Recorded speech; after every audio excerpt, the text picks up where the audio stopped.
ፕሮግራማችን ጀምሯል። ይህንንም ማዘጋጅላችሁ ሊማክሲምና እኔ ካሊድ መሐመድ አብረን ደግሞ ይህ ፕሮግራም ማዘጋጅላችሁ። ዛሬ እንግዲህ ስለ ስልክ ማለትም ስልክ መጀመሪያ በ1976 ዓ.ም አሌክሳንደር ግሬሃም ቤል የመጀመሪያ የድምፅ ማስተላለፊያ ስልክ እንደሰራ ታወቀ።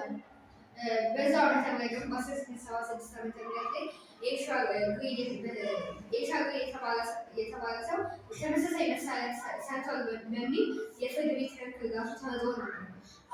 በ1973 ዓ.ም ማርኮን ኮፐር መሪነት በሞቶሮላ ኩባንያ የመጀመሪያውን ተንቀሳቃሽ ስልክ ሰርቷል። በ1992 ዓ.ም IBM የተባለው ኩባንያ ሳይመን የተባለውን ተች ስክሪን ያለውን የመጀመሪያው ስልክ ሰርቷል። ተችስክሪን ማለት ያው ስክሪናችን የነካ ማንቀሳቀስ የምንችለው ማለት ነው። 2007 ዓ.ም ላይ ስቲቨን ጆብስ አይፎን ኩባንያ ላይ ታች ስክሪን ስልክ ሰርቷል። ይህ አይፎን ኩባንያ ለመላው ዓለም ትልቅ አስተዋጽኦ አለው። ቀጣይ እንግዲህ ስልኮች እንዴት ይሰራሉ የሚለውን እንነጋገርበታለን። ስልኮች እንግዲህ ስልክ የሚሰራበት ጥሬ ዕቃ ወርቅ፣ መዳብ፣ ሊቲየም እና ብርቅዬ ማዕድናትን ይጠቀማል። ስክሪን በጣም ጥቃቅን ትራንዚስተሮች በኬሚካል ከጠነከረ መስታወት ወይም ጎሪላ ግላስ ይሰራል። ከዛ ቺፕ ወይም ደግሞ የስልክ አልቆ የማይክሮቺፕ ሰሌዳዎች በቢሊዮኖች የሚቆጠሩ ጥቃቅን ማጉያዎችና ማጥፊያዎች በልዩ ጉራቻ ወይም ኦልትራቫዮሌት ላይት በመቅረጽ ይሰራሉ። በጣም የሮቦቲክ ሃንዶች እና በሰለጠኑ ባለሙያዎች ከአቧራ ነፃ በሆነ ቦታ ላይ ስልኮችን ይገዛሉ።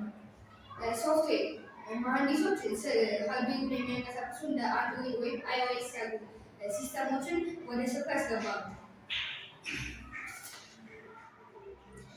ስልክ ለዓለማችን ጠቃሚ የሆነ ነገር ሲሆን አንደኛ ጠቀሜታው ፈጣን ግንኙነት፣ የድምፅ ጥሪ፣ የቪዲዮ ጥሪ እና የጽሁፍ መልዕክት ያለምንም ርቀት ላይ ብንሆን ማስተላለፍ እንችላለን። ሁለተኛ የመረጃ ምንጭ እንደ ጉግል የሰርች ኢንጂኖች በመጠቀም የምንፈልገውን ጥያቄ እየጠየቅን ወዲያውኑ መልስ ማግኘት እንችላለን። ሶስተኛ ለንግድ የሞባይል ባንኪንግ፣ የዲጂታል የክፍያ ስርዓቶች እና የስራ መተግበሪያዎች ንግድን ያቀላጥፋሉ ወይም ቀላልና ፈጣን ያደርጋሉ። ይህ የሚጠቅመን እዛው ቤታችን ሆነን ንግድ መነገድ እንችል እንችላለን። ሌላኛ አቅጣጫ መጠቆሚያ ሲሆን እንደ ጂፒኤስ እና ጉግል ማፕስ ያሉ አፖችን በመጠቀም የምንጓዝበትን ቦታ ፕላን እያደረግን መንቀሳቀስ እንችላለን። ህይወት ከስልክ በፊትና ከስልክ በኋላ እናወራለን። ግንኙነት ከስልክ በፊት ደብዳቤ እስኪደርስ ቀናትን እንጠብቃለን። ደግሞ ሰውዬው እስከሚሄድ ቀናት እንጠብቃለን። የላክንለትን ሰው መልዕክቱ ደግሞ እስከሚመልስ ቀናት እንጠብቃለን። ይህ በጣም መጥፎ ነገር አሉታል። ከስልክ በኋላ ደግሞ በመልዕክት መላኪያ ወይም ሜሴጅስ አፕሊኬሽን ላይ ገብተን ያለምንም ርቀት ላይ ብንሆን መልዕክት እናደርሳለን። ቀጣዩ ጉዞ ነው። ጉዞ እንግዲህ ስልክ ከመፈጠሩ በፊት ካርታዎችን እየተጠቀሙ ወይም ደግሞ ሰዎችን እየጠየቅን ነበር የምንጓዘው።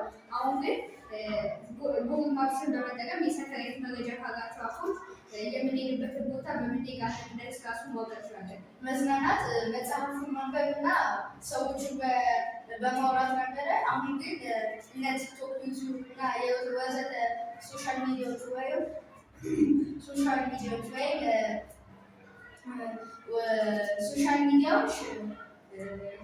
ጥቅም ይሰጣሉ እና ቤታችን ውስጥ ሆነን እዛው ቲክቶክ፣ ኢንስታግራም፣ ፌስቡክ ወዘተ የተለያዩ ማህበራዊ መገናኛዎች ወይም ማህበራዊ ሚዲያዎች ጥቅም ይሰጣሉ። እንግዲህ ሶሻል ሚዲያዎች ብቻ መጠቀም የለብንም። ያው ቅድም እንዳለው